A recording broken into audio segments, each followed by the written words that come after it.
Nagkakagulo na sa ulam, oh. Ayan. Magkano yung ganito doon? Ayan, oh. Ano ba gano'n yung ulam? Yung pinritong ani kanor na tulingan. Ay, yung ulam natin, sarsyado mo, may itlog na, no? Ha? Huwag mo ubusin itlog ko, ha? Maubusin mo itlog ko. Isa lang itlog. Isa lang, sinasabi ko. Ah, yung sa pritong isda. Prito, tapos Di ba? May pritong isda. Kumuha pa nga ako ng isa, di ba? Oo. Tapos tasyo isa. Oo, sabi kayo, tag-isa kayo. Tag-isa din sila. Eh, sabi ni Bunso, wala man daw siya kinuha isa. Ayan. Yung prito. Yung prito nga, naniningil si ano, dahil magbabayad na nga daw doon. Naniningil siya. Ha? Di bali, 300 pala kay Kenneth.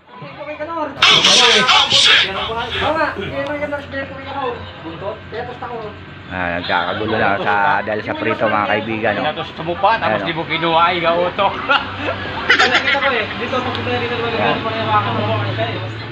Ang narinig ko kay Bunso, ay hindi ako makain yan kapag ditusta.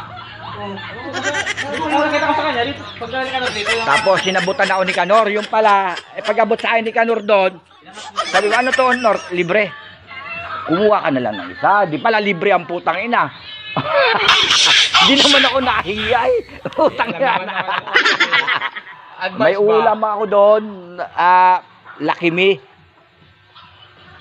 Pero okay na yun, bayaran na. 150, 200.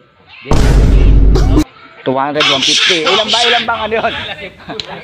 Ilang ipaliwanag mo kasi. 100 na lang. Para. Oh, 100 na lang daw. Kaya alam ko kasi. Oh. Magkabula siya tayo. Yun yung sobrang paghahatian ng dalawa. Sabi 400 yun yata ang paghahati-hatian nyo.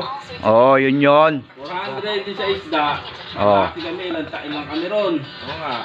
Ilang kayo ron. Ayan, mga kaibigan. Doon, kami ni Ping. Isa kami. Dalawang tinula. Isang tinula, isang prito. Kaya isang dalang sa inyo. Kunin ko lang.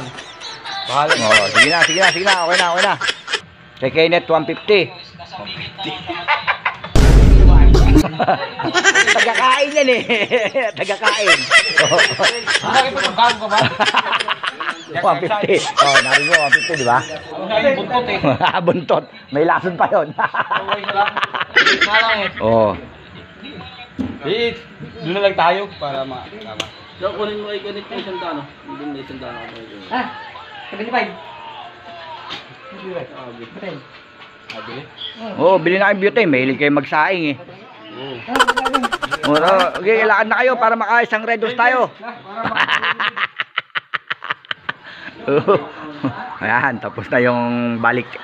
Yung gulangan sa ulam, mga kaibigan. Ito, magulang din to.